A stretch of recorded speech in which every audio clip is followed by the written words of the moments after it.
Alrighty everyone, it's time to go through the Terraria 1.4.1 official changelog.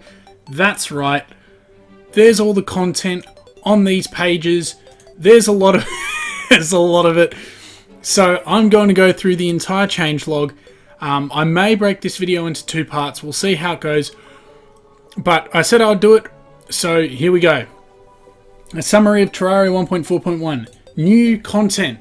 We have the winners of the Terraria Vanity Contest. The Plaguebringer, Wandering Ronin, Timeless Traveller, Floret Protector, Capricorn, and the bonus winner, the TV head that got added because of community support.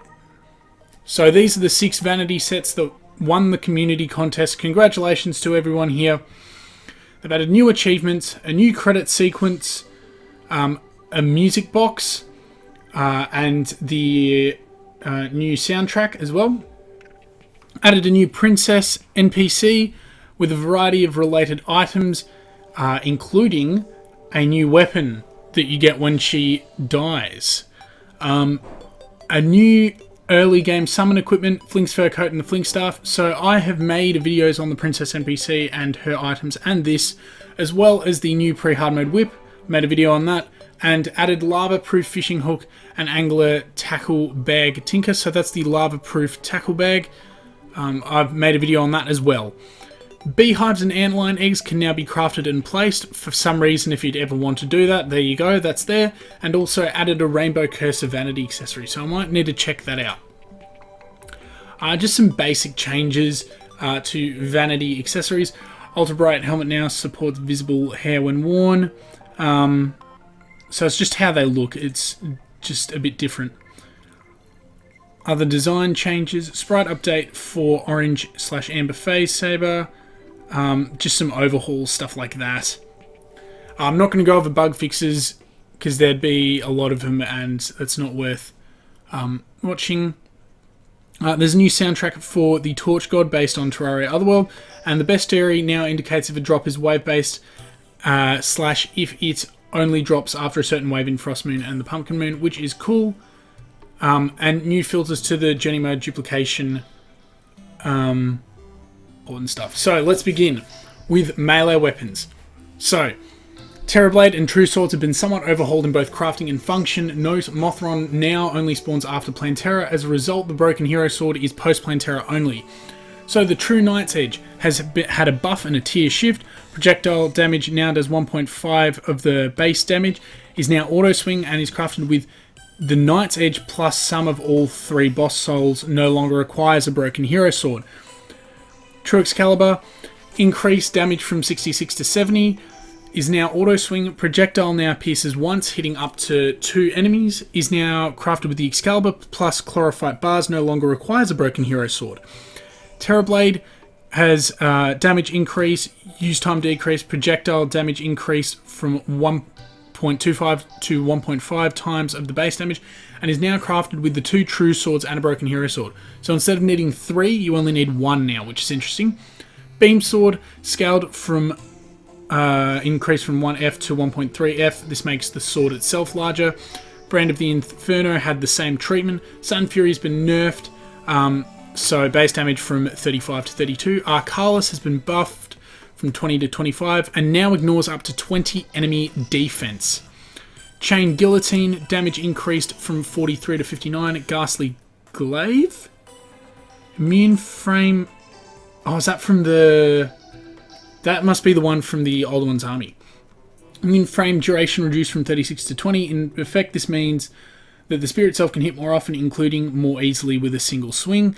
Anchor increased from 55 to 70, knockback increased. Sergeant United Shield, 25% increase in damage, and damage reduction for each target hit reduced from 30 to 20%.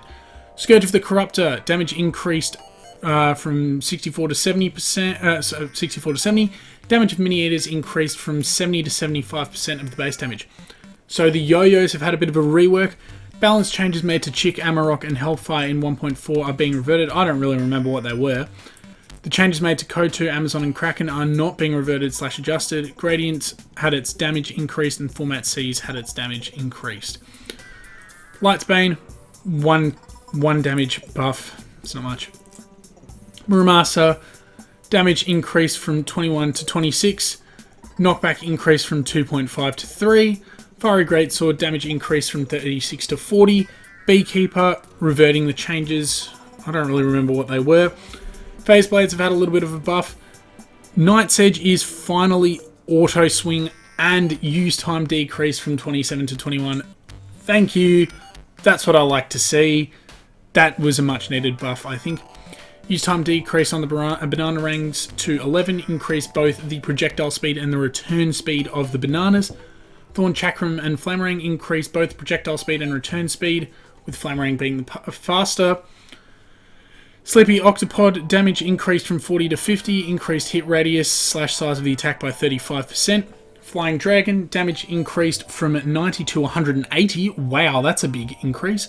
Projectiles, which the player does not have line of sight on, as in shooting through walls, now deal half the damage. In this case, 90, which is the original damage. Sky Dragon's Fury, buff from 70 to 140.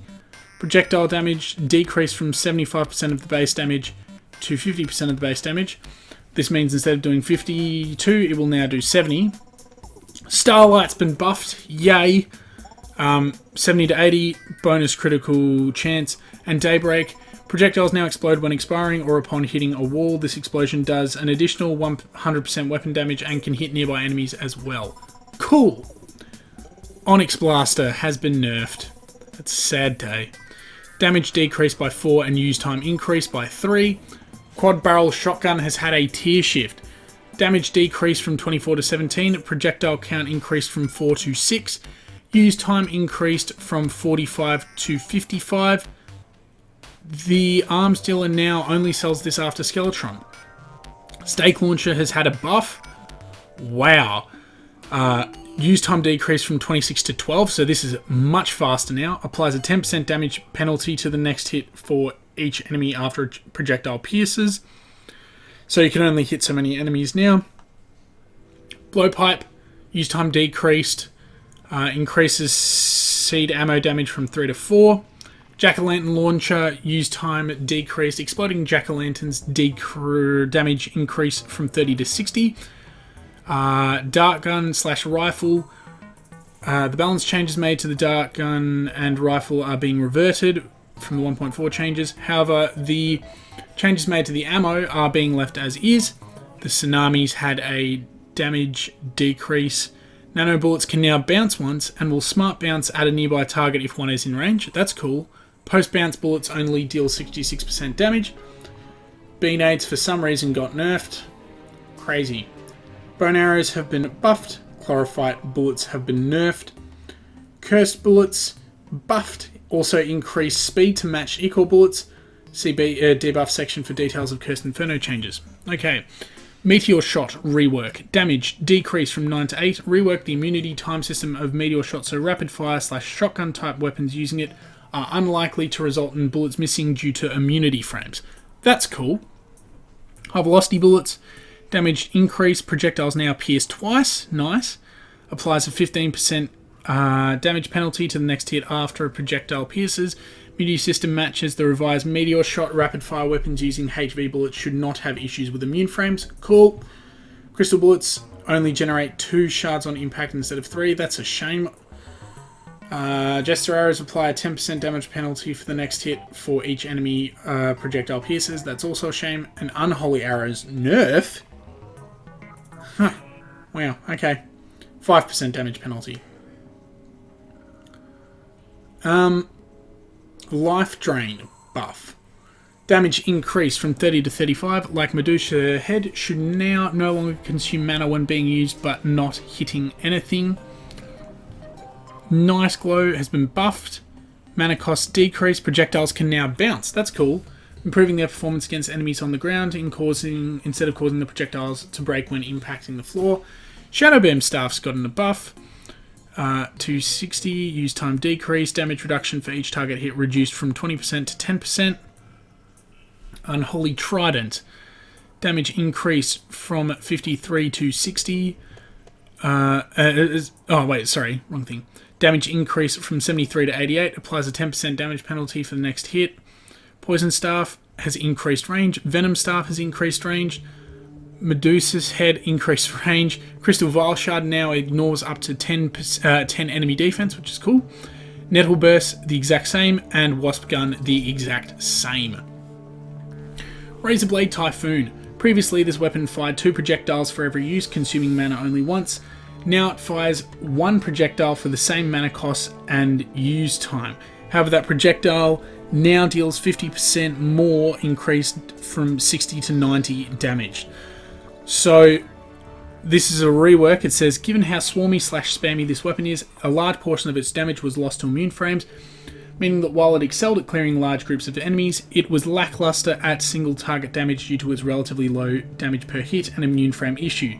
This rework will have a negative impact on its group damage potential, but should result in a substantial increase to its single target potential, dealing more damage after defense than it had previously with less wasted damage due to immune frame time. This is interesting. I'll see how this plays out. Magic Heart buff, knockback increased, now has a tiny bit of knockback.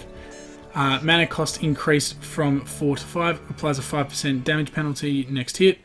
This weapon will now be substantially stronger against single targets or small groups, though after 10 targets/hits, it will be less effective than previously. Interesting. Bloodthorn, increased damage 29 to 34. Each projectile can now hit a 3rd time instead of only twice. Rework the immunity time system for this projectile so that it hits more often. Use time increased from 21 to 33. On paper, this is a rather confusing pile of changes, especially in light of the use time change, which sounds like a nerf. However, the weapon was plagued by inadvertently immunity frame conflicts between its own projectiles. Additionally, its faster use time consumed mana at a rapid pace. The revised version ostensibly fires slower, consuming substantially less mana, but each shot deals more damage and results in less immune time on the enemy, resulting in more hits as well. Magic Missile. Magic Missile got nerfed. I was enjoying that. Use time decrease, mana cost increase. Flame Lash nerf. No! No, you can't do that. Oh, I was enjoying using those 2 weapons. They were fun. Flare of Fire's been buffed. Space Gun rebalance damage decreased from 19 to 17. Mana cost from 7 to 6. Please see Meteor Armour in the Armour section for notes on this change. Charge Blaster Cannon. The player can now aim the beam when it's in full beam mode. Nice. Betsy's Wrath. Damage increased from 65 to 110. And Stellar Tune. Damage increased from 75 to 85. Summoning weapon. Wow, there's a lot of summoning weapon changes, considering there's not many weapons. Alright. Whips damage reduction on multiple targets. On release of 1.4, all whips deal reduced damage to each additional target hit per swing. The penalty is heavier on earlier whips and lighter on later whips. However, as of this update, later whips are having this penalty reduced further. Cool Whip's damage penalty is reduced from 33 to 30%, Durandal 30 to 20, Morningstar's 25 to 5%. Due to its heavy hitting nature, it's almost absent. Dark Harvest penalty 30 to 10%, Kaleidoscope 15 to 10%. So maybe this will increase how good the Dark Harvest and Morningstar are compared to the Kaleidoscope. We'll see. Every whip except for Leather Whip has had a range increase. This increases the smallest with the earlier whips and larger with the later whips. Several late game whips have a roughly 50% increase. For reference, the Kaleidoscope now has roughly the same range as the Solar Eruption. Interesting. Whips can now gain the benefit of Flask buffs. Now that's good for summoners because that means that you can use the Ichor buff pretty easily. Wow, I do like that. Is purchasable from the Leather Whip is purchasable at 10% instead of 15%. Finch Staff should be somewhat more reliable / accurate with hitting its targets. However, due to how early it is intentionally a little inaccurate, as this is part of its balancing. Enemies knocked by the Finches should almost always be knocked away from the player now, regardless of the angle of the Finch. That's nice. Technically a bug, but Retina Minis lasers were accidentally not set to use independent immunity timers, which means they were still conflicting with other piercing attacks. While the 1.4 changelog had indicated otherwise, this has been fixed, so it should make the optic staff better. Sanguine Staff, nerf. This attack speed has been increased from 60 to 66. This is how long it takes to make their attack circuit. Okay. And the Xeno Staff's been nerfed as well. 10% slower attack speed. Tempest Staff has been buffed. Fire rate cooldown decreased from 60 to 50%. Projectile speed of the Sharkrons increased. Movement speed of the Tempest themselves increased by 50% so they can chase after enemies more quickly. That's good. Hornet Staff. The Hornet Staff has had a buff. Vampire Frog Staff has had a buff. Enemies can now be damaged by their entire body, not just the tongue when they're attacking. Cool. Like with the Optic Staff, Vampire Frogs was not set to use independent immunity timers like most other minions. It's been remedied, so they should no longer interfere with other piercing projectiles. That's really good, because I was having a lot of issues using the Vampire Frog Staff with other weapons, such as like the Mini Shark. It was causing a lot of problems, and it was, in the end, better to have them removed when they were first released, but hopefully that's fixed now. Projectile speed increased from 12 to 18%. Increase the range at which pygmies will fire their spears by roughly 40%. This results in pygmies who can fire from further away and will be just as accurate doing it, with even better accuracy than before at closer range. Desert Tiger Staff increased from 30 to 41. Hitbox size while using the special attack increased to reduce the situations where it misses while using it. Frost Hydra Staff's been a buff. It now pierces twice. 15% damage penalty. Explosive Trap Staffs had a buff. Increased explosion size and detection for set explosion by 50%. Reduces explosion cooldown from 110 to 90. Reduced the Huntress Riding Hood special set cooldowns from 74 to 60 and 40 to 30 respectively. Kaleidoscope has been buffed from 165 to 180. Okay, so that is it for this part of the changelog. I would go through the rest of it, but the video would be 50 minutes long, so I'm going to split it into multiple parts. I hope that makes it a bit more palatable for you, the viewer. So if you did enjoy this, make sure to leave a like, because if this video hits 500 likes, I'm going to release a part 2 of the changelog reading where we go over the armor and the accessories changes, because there is a lot of them. Anyway, thank you very much for watching, everyone, and I will see you all in the next video. Thank you very much for watching, everyone. If you enjoyed, please make sure to subscribe for more Terraria content coming soon. My goal is to reach 100,000 subscribers before the end of the year. Also, make sure to leave a like and comment down below. Turn on that notification button, and I will see you all next time. Thank you so much.